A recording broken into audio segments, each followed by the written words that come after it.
war with the most dangerous enemy that has ever faced mankind in his long climb from the swamp to the stars.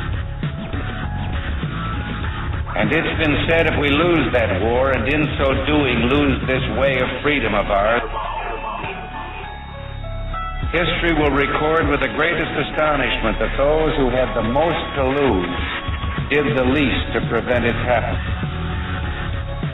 We, the people, tell the government what to do.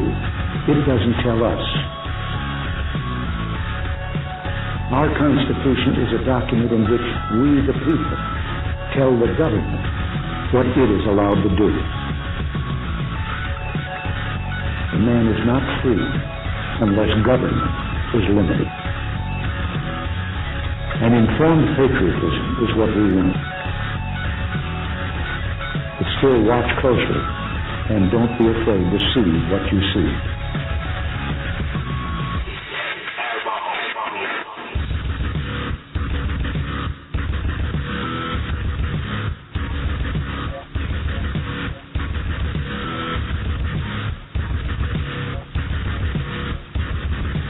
The very word secrecy is repugnant in a free and open society.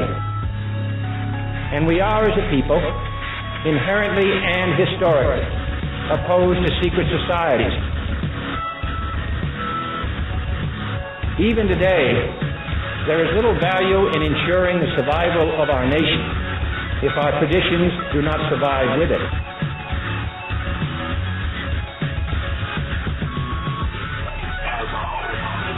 For as a wise man once said, an error doesn't become a mistake until you refuse to correct it. When in hell are all you people going to wake up? Moretti Underground, the Liberty Report.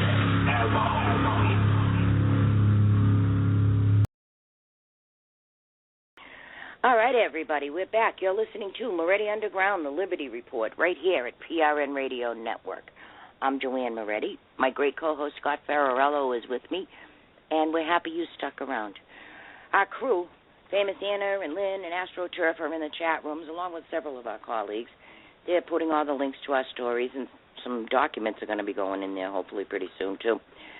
But now, as I promised before the break, we have a very special guest tonight. And wait till you hear this story this man's going to lay on you. His name is MJ Meck. He's a veteran of the Marine Corps, 20 years, as a matter of fact. He was a lieutenant colonel before he retired. He's a veteran of Desert Shield and Storm, and he's just got all kinds of accolades here, Joint Strike Force and Naval Base Guantanamo. He was in the office for the administrator and reviewed the detention of enemy combatants and stuff. Well, he has come across some fast and furious information, and it's not old stuff, but it is well known in our Congress and Senate, and media people know about it, and nobody wants to touch it. It's a hot potato, so I'm going to bring him on, and wait till you hear this story he's about to lay on you. Ladies and gentlemen, please welcome MJ Meck. Hey, MJ, what's going on, man? Thanks for coming in. You're welcome, Joanne. How are you? Very good. Since I spoke with you, I've been blown away by this story you told me. So I'm just going to let you talk. Introduce yourself. Tell people who you are and how you came across this fast and furious information and who the players are, if you would. I'm just going to give you the floor, my friend. Go right ahead. Sure, yes, ma'am. Thank you for the opportunity. And what I'd like to do before I get into that kind of a context of the summary of what's going on with Fast and Furious, and if I can also a nexus uncovered between that and Benghazi / Middle East arms going to the Middle East at large. Is this information has been known going back to September 2013 to Representative Issa and House Oversight, who I was through handlers asked to make sure that information got to them, got to Issa in particular, House Oversight in general, September 2013, as well as Andy Resendez. He used to work at House Oversight. He has a complete summary of all this. Jason Lim, Senator Grassley's office, has this complete list of information, as does now Tristan Levitt. Tristan Levitt in the House Oversight. He has this complete information. Finally, also Carlton Davis, who was the right-hand man of Representative Craig Gowdy. He's been informed here of late, and the folks have been helped to guide me a little bit as we try to navigate this and get people in power to act, or folks like Jay Dobbins, folks like Vince Cephalo. Now tell people who Jay Dobbins and Cephalo are. Jay Dobbins is a retired ATF agent. He was not involved with Fast and Furious per se, but he testified at Congress about the corruption in ATF. If you folks remember, Jay was undercover for a long time in the Hells Angels and kind of breaking up gun running schemes in the Hells Angels. Vince Cephalo did testify specifically about Fast and Furious, and those folks, for doing the right thing for the right reason, had the entire weight of the U.S. government come down like a you-know-what kind of sandwich around them and made their life miserable. Both are now former, retired / former ATF agents, and finally talked also in May of this year to John Dodson. John Dodson was really, really key involved in blowing the whistle on Fast and Furious, again, doing the right thing for the right reason, and he is still a current ATF agent, but folks I've talked with who do know John have said his life has been made a living hell as well for, again, doing the right thing for the right reason. Right. So we've gotten a lot of that information pushed out to folks to try to get them to act. And going back again to about 2013, there is an individual. I won't give his name out yet because he is still incarcerated in the Bureau of Prisons. But he, by accident, came across kids. So these kids, kind of in air quotes, who were actually involved in running the weapons for Fast and Furious. I mean, they were used to be the straw purchasers and to run the weapons, and they did that. When this individual came across these guys by accident, he had already been involved with helping, if you will, some in law enforcement previously. So they knew that this person, even though was in the Bureau of Prisons, was not one who was given to. He was trusted. He was trusted previously by law enforcement to help them on other things. So they had already worked with him. They approved his efficacy, proved his veracity, his credibility.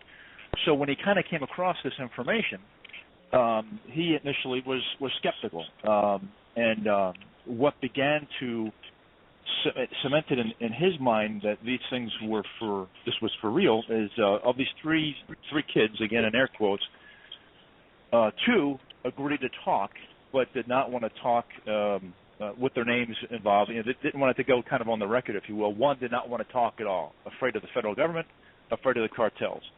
Right. So this individual started taking notes, 19 pages of detailed notes, and front and back of one legal page is one page of what they were saying.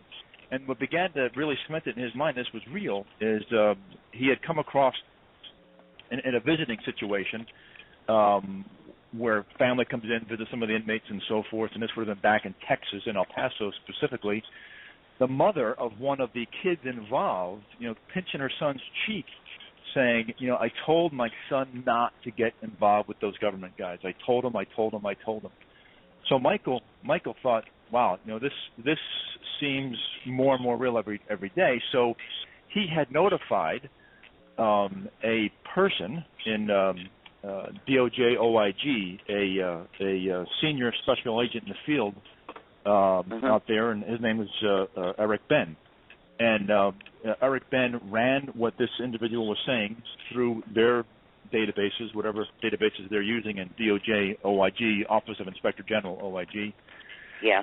And they said the names you're saying are hitting, it's popping. So they actually secreted this individual out of the facility he was in under the guise of a fake medical appointment. Right. This would have been back circa 2012, and got more information from him. And they said, what you're saying is hitting. It's appropriate. The names are there. We believe you. So much so that within 2 weeks, 2 other DOJ OIG agents from D.C. flew out to El Paso to meet with these folks. So that began this journey for this one individual who again, he, albeit where he is for a reason, but nothing for violence. It was more white-collar stuff. He's now been on a quest to try to do the right thing for the right reason. So if we fast forward to about September again 2013, when he got that information that he knew, and I know somebody we know, friends, Mike, I made sure he has all the information as well, the paperwork and so forth. You can see all the details. When one particular letter that this one the person that came across this information by accident sent to House Oversight Representative Issa, and the committee had asked that his lawyer send it to them. And I'm not an attorney, but I'm sure there's some legal reason why the committee wanted it from his lawyer to them, not from him specifically to them. They sent that information to House Oversight. Now, Joanne, in that information, you have kind of the context of how I got the information, why I got the information, what these kids were saying, and he detailed what they told him was in the stuff they were running south across the border, and they know the exact locations in the border fence. They cut a plasma cut hole, and that got the authorities' attention. A plasma cut hole in the border fence where weapons went through, and then drugs and cash came back the other way, came north as the weapons went south.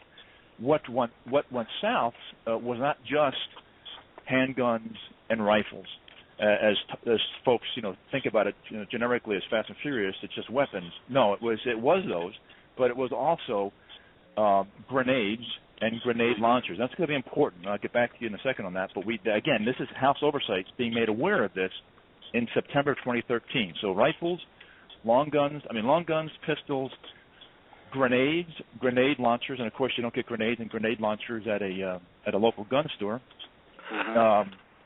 Military grade night vision goggles, and black Special Forces tactical uniforms.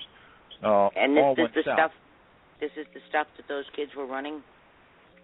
This is the stuff those kids were running. Right. This is exactly correct. They're running it south with government agents involved. I mean, they're talking about going to strip joints with these government agents, doing cocaine with these government agents. This is DEA. This is ATF. This is BOP. They knew the BOP. They knew the BP. I'm sorry, not BOP. Border Patrol. They knew the BP schedules of the Border Patrol folks, so they knew when to be where, so not to be molested or not to be deterred from what they were doing. All the stuff is happening to us south. This information gets sent to ISA. And I talk about the grenades and grenade launchers because it's important is that information is getting to ISA and to House Oversight in September of 2013, and DOJ OIG in their report that comes out October 30th, 2014, they don't confirm and mention anything about grenades and grenade launchers until a year after the fact. But here you have this individual who has, again, by accident or the grace of God, whatever, comes across these kids, and he has this one individual has a movie production background. So these kids involved bought into an idea that they can make a movie, make a great American movie about this, but not use the names of them for fear of any repercussions. So that's why these two began to want to talk about what was going on, and they said a lot. So he wrote all this information down. He faxes this letter to House Oversight, And I tell you what's bizarre, Joanne, is that a week after that letter gets faxed to ISA and House Oversight, you have Eric Ben, the DOJ OIG agent, contacts this individual's, the person involved's brother, and says, "Hey, I was just talking to so and so. He forgot where he put his notes. He thought maybe you had them." Now this individual had never talked to his brother, and knows exactly where these notes are because he knew these notes were so important. He broke them into four chunks. So the 19 pages, kind of divided them into 4 piles, asymmetrically, so not in any linear order, and sent them to 4 different disparate locations just to be protected. Yeah. Yeah, he is not a stupid man, that's for sure. And he sent him out. This again, Eric Ben calls this person's older brother and explains, "Hey, I think Michael. I'm sorry." He says he thinks he has the information. Can you give me the notes? Now this person doesn't have those notes, and this person, the older brother of this if you will, this informant, if you will, his older brother, previously was in government. He was in the DEA back in the 70s and so forth, and he has a very respectable job at a very respectable company currently. And he said, we don't have them, and he knew something seemed a little off by that phone call.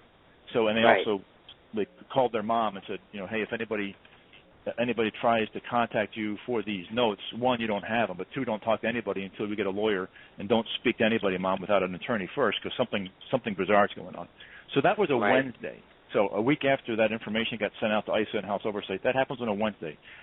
That Thursday, the assistant U.S. attorney who had prosecuted this person, for doing something wrong in a white collar sense, who had never ever really engaged with any conversations about giving this person any time off or any consideration, contacts this person's attorney in Kentucky, in Covington, Kentucky, and explains that, hey, we have to revisit what your client did for us back in Texas. Remember, back in Texas is where this individual came in contact with these kids initially, and and essentially the deal was going to be for all of this person's notes, for one final debrief, for no longer talking about Fast and Furious, nor talking about this deal.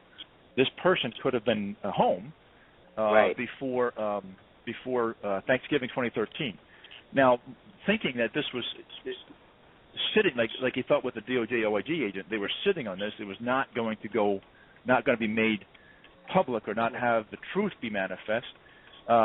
He at cost to himself said no deal, and that eventually they wanted to gag him, and they wanted to gag him and bury it. They did. So he did not want to do that, and then finally Friday. So 3 days into succession: Wednesday, Thursday, Friday. That Friday, he gets called into what they call the camp admin building under the guise of legal mail. Now, legal mail means that mail normally in that system is opened up and people review it before you get it to make sure nothing's being snuck in and so forth. But legal mail has to be opened up in your presence. They still open it up. They open it up so they can see what's in there, but they do it in your presence because normally it's from your attorney or something like that.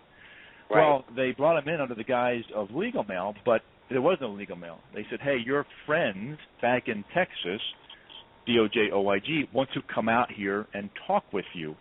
And this person said, no, I'm not talking to anybody without my attorney. Right. So that all kind of happened end of September, early October, and you had fits and starts with House Oversight being interested, and then it would kind of wane to get more interest, kind of wane, get more interest, kind of wane. And the next kind of, I'd say, bizarre incident that occurs is near the end of 2013. Mm-hmm. You have the partner, and his first name was Don. I don't have his last name, unfortunately. The partner of Eric Ben just by happenstance, happens to be out at this correctional facility, although it's not anywhere near their geographical location, and gets in back of the vehicle this one person was driving, and says, kind of gets himself in the back seat, and the person driving says, "Oh, wait a second, I'm not talking to you guys, and I'm not doing it without my attorney." And this Don, the partner of Eric Bent, says, "No, I'm not here to question you. D.C. has decided to go in a different direction. However, and this is Don, I guess, speaking on behalf of him and Ben or whomever in OIG, says, we know the truth through this. It lies through you. Go be a hero and get the truth made known and screw the bastards in D.C." Now, that's coming from Don, the partner of Eric Bent. So this is all, as 2013 wraps up, it's kind of surreal.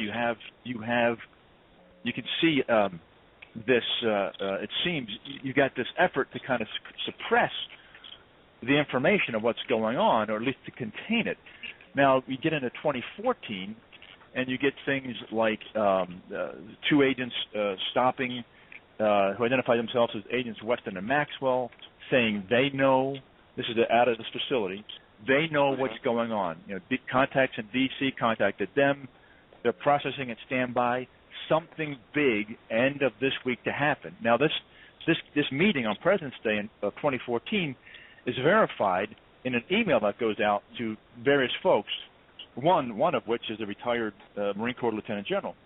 That this meeting actually occurred. This Weston and Maxwell explaining that D.C. contacted them. They know what's going on. Stand by. Big thing to happen end of the week. Well, that week, Joanne, what happened the end of that week on Friday was El Chapo Guzman was captured in Mexico. That was on a Friday. So folks were curious how did folks know this was going to happen? Well, folks didn't know that particular incident was going to happen. Just that on Monday, these people who identified themselves as Weston and Maxwell said, This is something big going to happen in the week. So you have this bizarre thing of occurrences is occurring all the way through. You get to about August, and you have a Colonel Taylor. This one facility that where this individual is at is it's actually on a military base as well. So the BOP runs its facility on a military base. A gentleman by the name of Colonel Taylor identifies himself as being from OSI, Office of Special Investigation, and that acronym I know from my time down in Guantanamo, and says DOD is aware of potential military installation and equipment involvement with Fast and Furious. And again, that day, this was about the middle of August of 2014, that meeting is documented. It goes out on email to various people. Again, one of being a retired Marine Corps Lieutenant General, that this bizarre meeting just occurred. Now, again, timing is everything. A week after this occurs, there's an individual named Mr. Richard Zaranek who was helping this one individual who's trying to do the right thing for the right reason. He gets contacted by a congressman. And with all the cloak and dagger and bizarre things going on, he is not sure who's who in the zoo. So he tells this congressman, and this congressman's calling on behalf of himself and several other congressmen. He says, I'm going to call the House switchboard, sir, and make sure you are who you say you are. I'm going to call the House switchboard, ask for your office, and if I get you, then I know you are you. So he does that. He contacts this person and verifies it is a congressman. And this congressman is asking for an affidavit signed that have been trying to get this information have been providing information on Fast and Furious to House oversight for over a year. This congressman, and I never got his name, only that it was one of amongst Gephardt, Gohmert, Gowdy, Jordan, or Meadows. So of those four. Hold on right there, because I have a letter in front of me that was sent by electronic transmission. It's dated February 13th, 2015. It's sent to the Inspector General, Michael Horowitz, from the office of Chuck Grassley.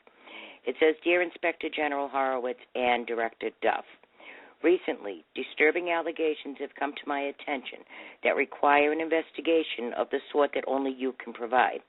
A whistleblower alleges that an officer sought to prevent him from exercising his right to communicate with CON USC 7211. The underlying information pertains to the alleged efforts of the Justice and Department of Defense to cover up incriminating information related to roles in Operation Fast and Furious and similar weapons trafficking operations. In addition, the whistleblower alleges that senior special agents in OI Inspector General's field office also attempted to obstruct communications. This senior special agent was accused of the same offense by a separate whistle, unrelated matter, which I brought up to OIG's attention this past November. Given that the 7211 allegations involve your own personnel, it is critical to the integrity of your inquiry by limiting the distribution of this information to a small trusted officials in your office headquarters. In order to obtain additional details, your staff contact Jay Lim of my committee staff, and it has his phone number. Sincerely, Chuck Grassley. So Chuck Grassley is aware of all of this. Yes, Chuck and Jay Lim is one of the, certainly Joanne, one of the people I said certainly is made aware of this. So yeah, they sent a letter out in February that hey, this is going on, and that special agent, of course, that they're alluding to, they didn't put the name in there, but it's Eric Ben, and evidently he was accused of by a separate whistleblower in an unrelated event of doing the same thing, impeding information flow going to Congress. Uh-huh. So this all kind of goes in unwinding and so forth, and as I think I talked with you previously about things like at my house where I live here, let me go in sequence first. So some of the Congress folks that I'm talking to, and some are in confidence, some are in public and on emails and so forth.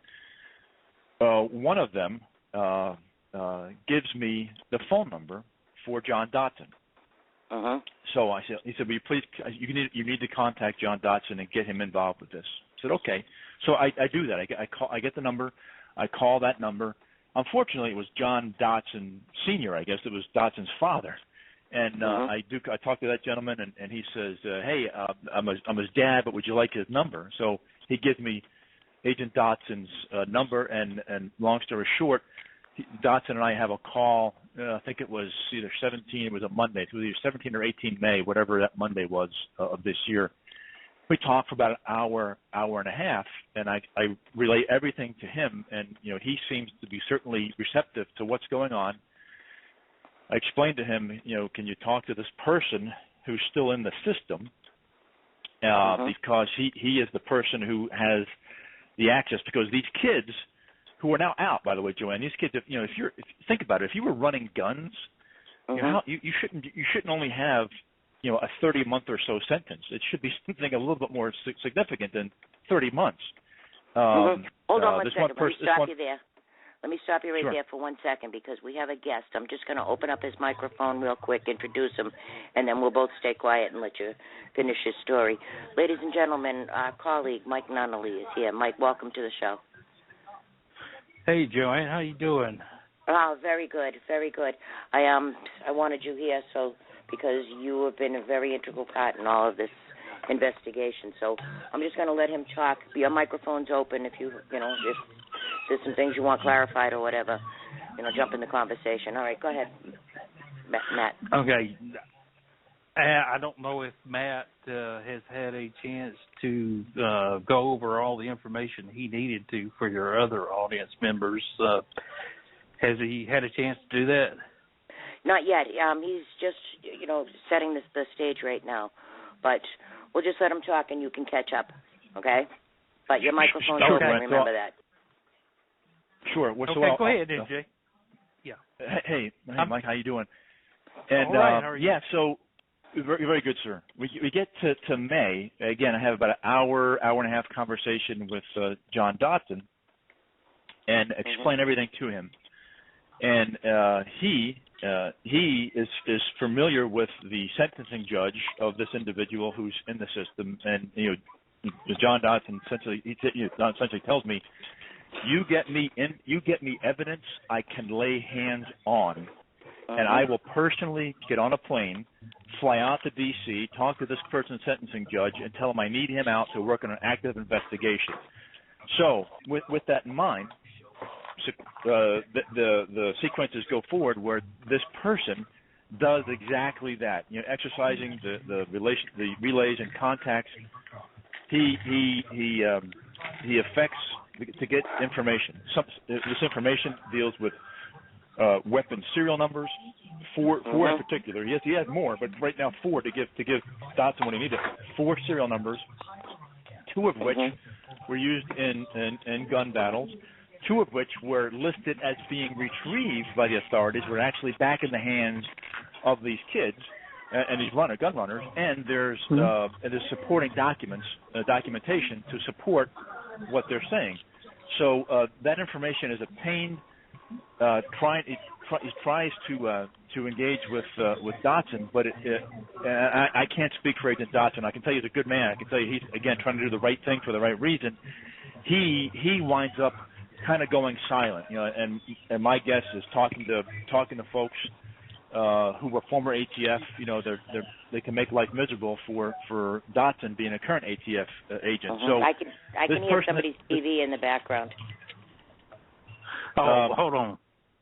Okay. Let's go in another room. Hold on. Okay. Go ahead. So, Go ahead, anyway, the connection with Dotson kind of goes a little cold, but the actionable information is gotten, and this person who's in the system actually sends a physical copy to the ATF Tucson office. Also, sent a copy to ATF Chicago, specifically to an Adam Delgado in the Chicago office. And the reason why Adam Delgado gets involved is I was unable to, on the number I initially was talking with Dotson on, I could not get a hold of him anymore. I talked to Agent Adam Delgado, who, by the way, Vince Cephalo will tell you this guy's a good man. A good man maybe in an otherwise corrupt system, but a good person. Yeah. And through Delgado, I get connected with Dotson again, and Dotson again has at that point has a new number because his old phone got compromised and so forth. So anyway, that's how Delgado gets involved. This person in the system sends a copy of the information to ATF Chicago to Delgado, and that was, I think, circa October 16th of this year. When I email, and I've got the emails, and I made sure government officials have them and everything else. When I checked with Delgado, I said, "Sir, did you get the information this person sent?" He goes, "Yes, I got information from so and so, and I briefed my superiors. Essentially, as soon as he briefed his superiors, it was immediately taken out of his hands into higher pay grades." And he said, "Matt, it's out of my hands now." So something, and that's when I pinged and got the sage advice from folks like Jay Dobbins and Vince Cephalo and said, "Hey, what's going on?" And both of those guys said, "Believe me, ATF will bury it. It's not going to see the light of day. ATF will bury that information." So now, are those the documents that were sent to me in a packet? They probably could be. I don't know what information you got in the packet. This information deals with serial numbers of weapons, supporting court documents, indictment documents that give veracity to those numbers being part of Fast and Furious. And by the way, were reviewed by a 20-year criminal defense attorney, going, "Yes, this is indefatigably a part of Fast and Furious." So all this information is sent out and delivered. While it's going out, again, the same congressional officer that gave me the number for John Dotson asked, the Benghazi stuff was going hot and heavy, asked me, can you can your source find a connection or a nexus between Fast and Furious and Benghazi? Right. So I communicate with the person in the system and over email. It's a VOP email system. It's called Core Links and True Links. Core Links is the inmate side. True Links is the civilian side, if you will. So I ask him to go pulse these kids on what's going on. So he does, Joanne, and he finds out that yes, and they are scared you know what list, because he said our names can't be involved because we never brought this up in the court proceedings and we'll get in trouble because yes, in September, starting in September 2010, on at least 3 occasions, starting in September 2010. And that's an important timeline, as I'll go back here in a second. But starting September 2010 into 2011, these kids dealing with straw buyers and purchases and government agents who were in the Phoenix area for 2 years before all this stuff went down, and dealing with some of the buyers who were out of the Fresno, California area, which is important because you look at Fresno. Fresno is also the location for Dolarian Capital, which was the group at that time, was a registered arms dealer who the State Department was going to use to run weapons into Libya. Now, it never happened, ostensibly, according to official records, but Fresno seems to be kind of a center of gravity, okay? So that's why I bring up Fresno, because these kids had a contact in Fresno, and you have Dolarian Capital, who was going to be used by the State Department to run weapons into Libya to arm the rebels. So this is September 2010. These kids make at least three separate shipments directed by government agents here to meet with an American and an international arms buyer in Caborca, Mexico, Caborca, Mexico. Again, is the nexus where on 3 times these kids with a boatload of weapons, I mean, they're talking about thousands of 2,000 weapons. No, these kids had thousands of weapons. They were running down to Caborca on at least 3 different occasions, and they talking to Sequela, talking to in the sequence of this thing, talking to the people involved.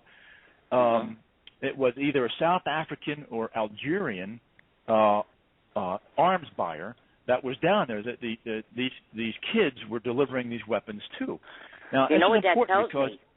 You know what that tells me is that these guns weren't just sent to the Sinaloas in Mexico, but they were being moved through Mexico and being shipped elsewhere.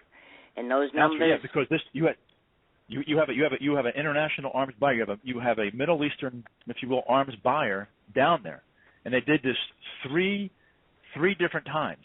And they took it was, I believe, Route 86 down to Lukesville, Arizona.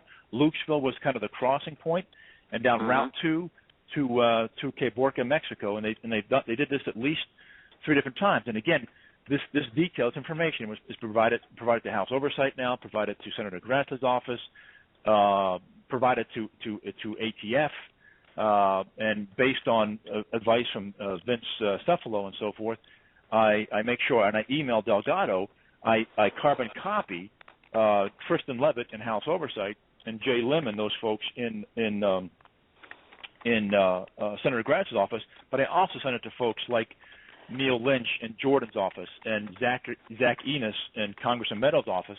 So I'm making sure that the people in power and authority and or oversight can't say they don't know. The reason I say they can't say that is a friend of mine is former Congressman Joe Walsh. You've seen him on the news lately on his rant against A.G. Lynch about prosecuting anybody who says anything negative of Islam or Muslims or so forth.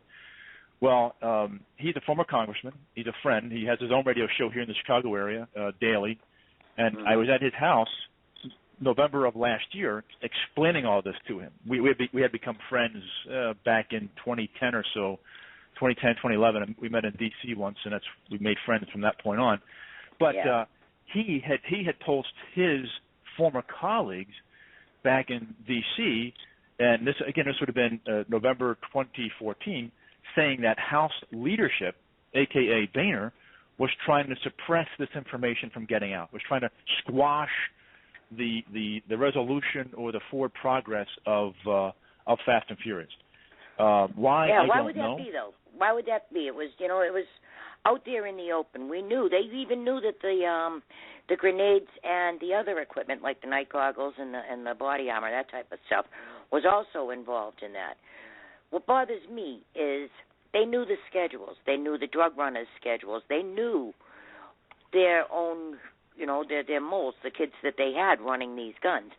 They knew that there was a shipment of drugs going to be going through the area, and they knew the people were going to hijack that shipment. And they knew that the Fast and Furious guns that they had given to their pigeons were going to be there too. And they sent Brian Terry out there with beanbags. They knew in advance what was going on. I mean, the story is, and the documentation says, that one of the people that was running the guns for them had told his handler about the shipment of drugs and how he was going to rob them. Not only didn't they interfere or tell him not to do it, they knew where he was going to be, where the drugs were going to be, and they knew that Brian Terry only had beanbags, and they knew that those Fast and Furious guns were there. And they're still doing it, right? They're still doing it, Joanne, and that's important. And one of the things I want to say, and I'll get to what's currently happening, is that and I've become to communicate on a fairly regular basis now with Kent Terry, the brother of Brian Terry, right? And this person in the system, as well as these kids, they know the name of the confidential informant, the kind of the big guy, one of the big guys involved with Fast and Furious, who ATF has in the witness protection program.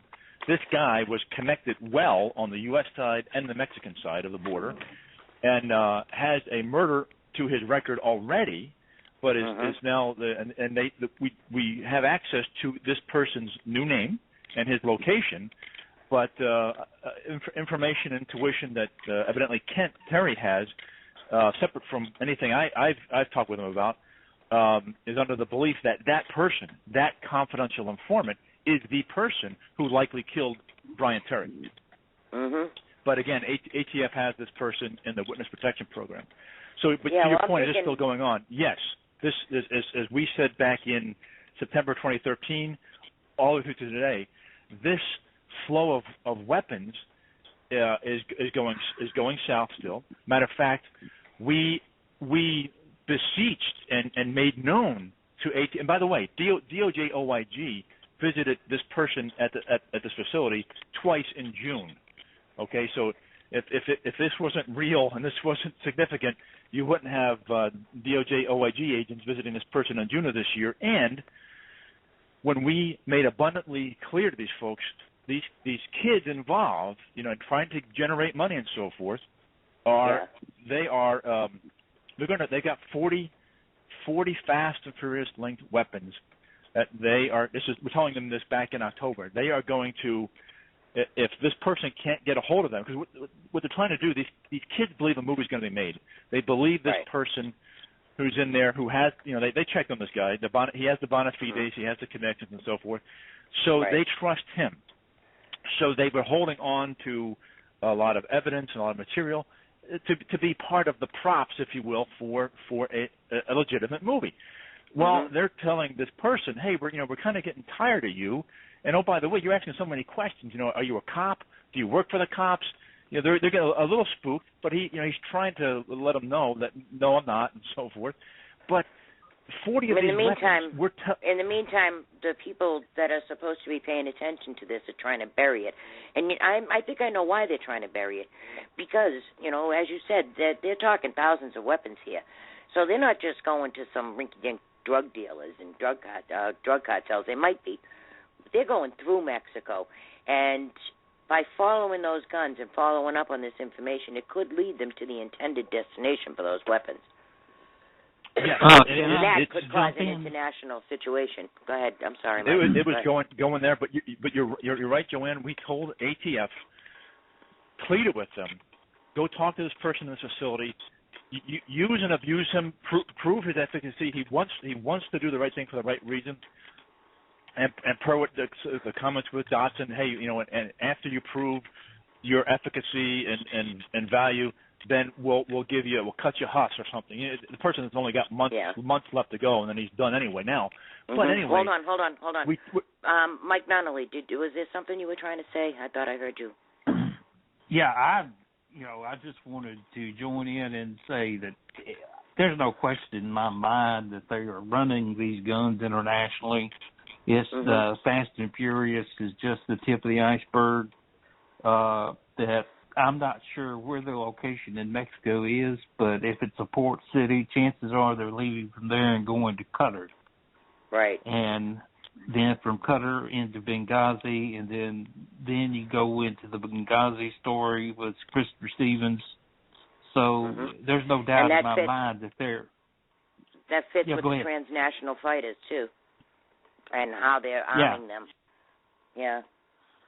Well, that's been part of the plan, in my opinion, all along, was that they were going to supply whatever was needed to basically destroy the Sykes-Picot Agreement back in World War I that you have now with ISIS, and also to make sure that they had what was needed in order to do it.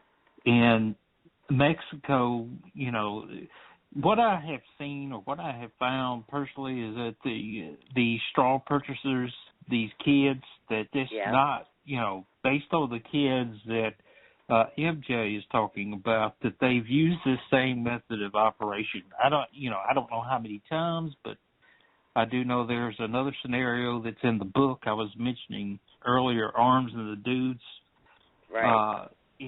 It talks about the exact same thing, where they were basically stoners, young kids, brought into the international arms trade, given everything they needed, FFL, all the licensees, So it's... Yeah, and the other stories, too. Remember, they had that mentally challenged kid. They even made him get a tattoo. They had him running drugs and guns, too. Remember that story?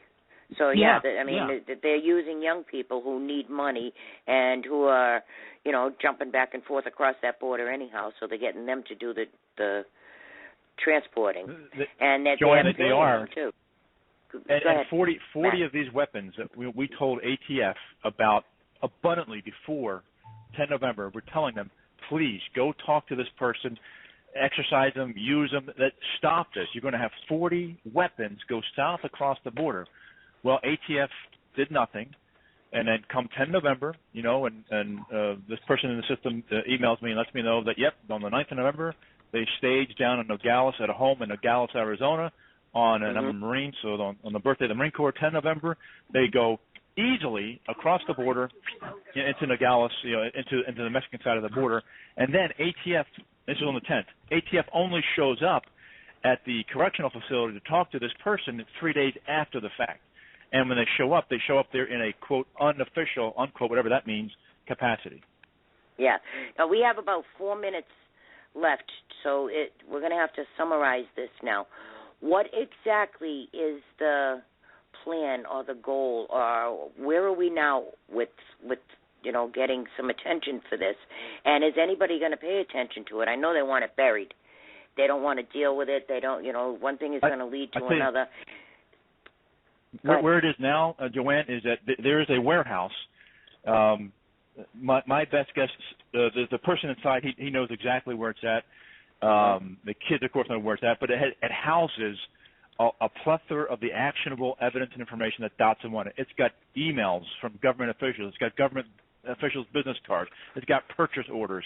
It has additional weapons in there, grenades and so forth. These kids, they're going to vacate it. This is all the stuff that the kids have been compiling for this for the and movie that they're going to make. Say some of it, and this is actionable evidence that, again, if the right folks in the executive branch and now the legislative branch knows knows this person in the system wants to help, use and abuse me, let me prove my worth, and then once I prove my worth, can you give me a couple months, so I can get home to see my family? That'd be great. But that information is there. And we're waiting to see if anybody does anything. Matter of fact, I just emailed Carlton Davis today and said, "Sir, what else do you need to act. What else do we need to go to act? Let me know, and I'll try to go get that information. Yeah, well, get the information. It sounds like it. Good. Go ahead, Mike. It sounds like it's lying in the hands of the Oversight Committee right now, correct? It's both. It's in there, but it's in there and also in Grass's office at the Judiciary Committee in the Senate. All right. Okay. Now, what about ISA though? I mean, ISA has known about this. How come there's no more action on that? Is there a reason that this was just like abruptly stopped? Is everybody getting threatened or blackmailed? Or, I mean, I know it's a black eye, and they don't want to have any more divulged than already is, and I know they're trying to bury it, but we're going to have to unbury it, and we're going to have to figure it out because it's absolutely necessary to get this information, to get this type of operation stopped, especially since, we're watching ISIS get armed, and we're watching Al-Qaeda get armed, and we're watching these drug cartels get armed, and our borders are wide open. And, according to what you're telling us, these operations are still going on. While they're trying to take our guns, they're arming right. every faction and every screwball in the world.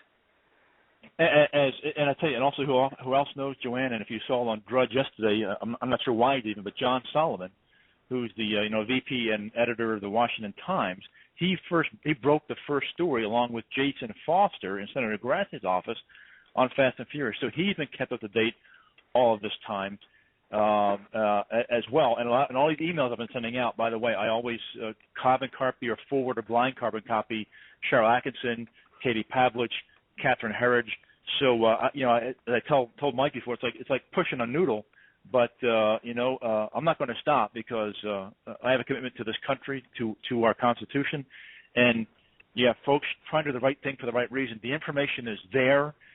People just need to ask questions, and they've never, certainly the legislative branch, has never had insight and access to this part of the operation, to the, if you will, the seedy side, the underbelly side, the side the executive branch was using to execute Fast and Furious. You now have unprecedented access and insight into that domain, which previously they did not have. Yeah, well, my advice is make the movie. Might as well embarrass them, They had the information. They were given the opportunity to do the right thing, and now if they're not going to do the right thing, well, then make the movie. That would be my guess. Use the evidence, get the pictures, the serial numbers, and everything, and just, I'm sure everybody's going to freak out. In my mind, I'm telling you, and Vince, I'm special in my heart for Vince Cephalo, who's a former Marine, but right. Three unsung heroes that need the undying gratitude of this country are John Dotson, Jay Dobbins, and Vince Cephalo. They, through Absolutely. extreme cost to themselves and their family, have done the right thing for the right reason, and our government has screwed them. Oh, yeah. Oh, yeah, as they have with every whistleblower. Mhm. All right, I'm going to have to wrap this up. Is there any closing comments for our guests? First, you, Mike. Do you have any closing comments for our guests? And then I'll say goodnight to Matt. Yeah, the only thing I can ask, just keep us posted as to where it goes from here. The main thing that I need to push this out in any direction, I've got to have serial numbers, something to push out to, if I were to get someone like Cruz involved where they would have something tangible to work with, because it's going to be difficult. In other words, whom do you trust? That's the only problem I have with the legislative branch, because personally I'm finding it harder and harder to trust any of them. And based on what I've read about Grassley, he's a good guy, and I've seen some of the memos he's written, and I know, some of the senators are good people, and they will fall on their sword to do what's right. All right, so, we're out of time. Mike, I want to say thank you very much. MJ, thank you, too. And keep me posted. And if you have any more documents and stuff, then please forward them to me, and we'll have you right back on. All right, I got to say goodnight, everybody. So thank you all for calling in. And that's the end of our show, guys. Everybody, that's all the time we have for today. We hope you enjoyed our show. To everybody who's listening or called in or who are in our chat rooms.